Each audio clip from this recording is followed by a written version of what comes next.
The jobs numbers came out this morning, and while there were some pretty promising signs across a lot of the numbers, there were also some concerning signs as well. And I think this thought here is really inspired by a recent episode that James Phillip did on his channel, where he actually reflects on something about the All In podcast and some of the things that they brought up there. But there's a number that I think gets hidden in these jobs reports, and a lot of people focus, of course, on unemployment rate and the number of people that have been laid off. And there's a number, though, called labor force participation rate. And I think it tells a story that often gets unsaid, and I think speaks to something that's happening in the economy that I think a lot of people feel, but maybe isn't showing up in the numbers just yet. And so, by definition, the labor force participation rate is the number of people who are actively looking for work or are working. And it's the other side of the coin to unemployment rate, which is the number of people out of work. And at the height of the Great Resignation, at the start of the pandemic, one of the things, and we talked about it on our channel here at Daggerfinn, that one of the issues that we were trying to solve for was how to get people back into the labor force, because with the stock market at an all-time high right before 2020, and with savings rates the way it was, with the extra stimulus that the government pumped into the system, we were having trouble with the number of open jobs, of course, getting people back into the workforce. And so, of course, at that time, the whole conversation for us was around, how do you get people back to work? How do you get the people who have voluntarily left the workforce back into the workforce? And we talked about the 5 different buckets of people that were missing, of course, from the employment space. I mean, you had people that passed away from COVID. You had people who were maybe dealing with long COVID or other health effects who left the workforce. We had young people out of the workforce, older people out of the workforce who had the benefit of pulling their retirement early. But this last number that came out, so labor force participation rate right in the middle of your screen, is at 62.2%. At the height of the Great Resignation, or when we were talking about solving for this issue, I think it was either in the high 50s or in the low 60s. And so this number slowly ticked up over time, which, on the margins, I think is a good thing, right? You want more people in the workforce working. You want, that was the whole thing that we were trying to solve for back in the day in terms of a thought exercise.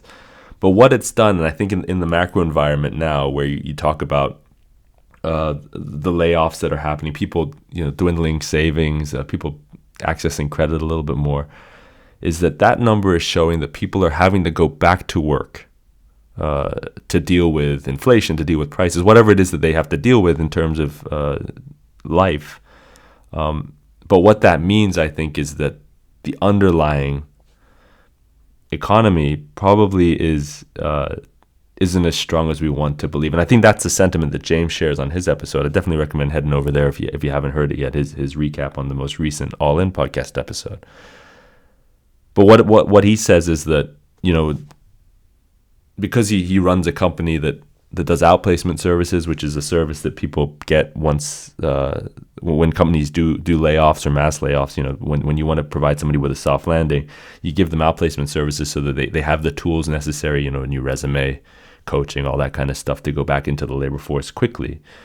That the view from that company is that things are on the uptick, right? Companies are laying people off, and I think that's probably the case across different sectors of the economy, and that shows that there's trouble at the corporate level when it comes to earnings and things, and so people are having to do layoffs. I know Twitter just announced a big layoff to its talent acquisition department because they've done a hiring freeze since about May, and so that team probably has nothing to do. But on the other side, if you look at it kind of as a sphere, you look at the bottom of the sphere is the workers, and if workers are no longer in the position where they don't have to work like they were, maybe 18 months ago, you're starting to see, okay, well, that must mean that the macroeconomics are changing. People, inflation, gas prices, all these kind of things are affecting people so that they have to go back into work. And so you start to see this squeeze to where, yes, maybe labor force participation rate is going to help stave off a recession for a little bit longer. But that can only last so long. And if you get to a place where people's wallets start to look a little bit weak in terms of what they can afford, company earnings are going to fall, and you start to see the squeeze on that ball that we were talking about from the top, which is the companies are not going to be able to hang on to workers as a function of earnings, and then workers who are going to need jobs are going to start to close, and then you're going to see the number of open jobs probably fall quite dramatically. And then I think that's when we start to really see the mainstream media at least talk about a downturn in a real sense, because things aren't showing up in the numbers like they feel. I think that's another thing that James mentions on his episode, is that like feel and real are two different things.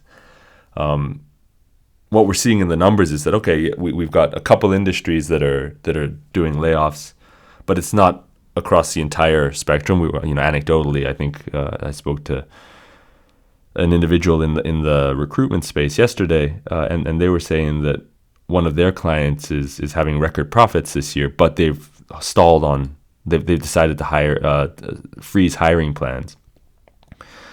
So that, of course, doesn't mean layoffs, but that just means that everybody's being a little bit cautious. And if the macroeconomics or at the consumer level, we're seeing people have to go back to work or choose to go back to work because of what their personal finances look like, I think you're starting to see, okay, well, there's that squeezing of the ball, and it's going to be interesting to see if this all plays out the way I think it's going to play out, which is over the next, 6-12 months or so. We're going to see that open jobs numbers fall because people are going to come back into the workforce. I don't know if it's going to fall, dramatically, because there is that 2-to-1 ratio right now, 2-to-1 open jobs to people looking for jobs, but it should fall pretty dramatically, and then we're going to see, okay, where really are we in terms of an economy going forward.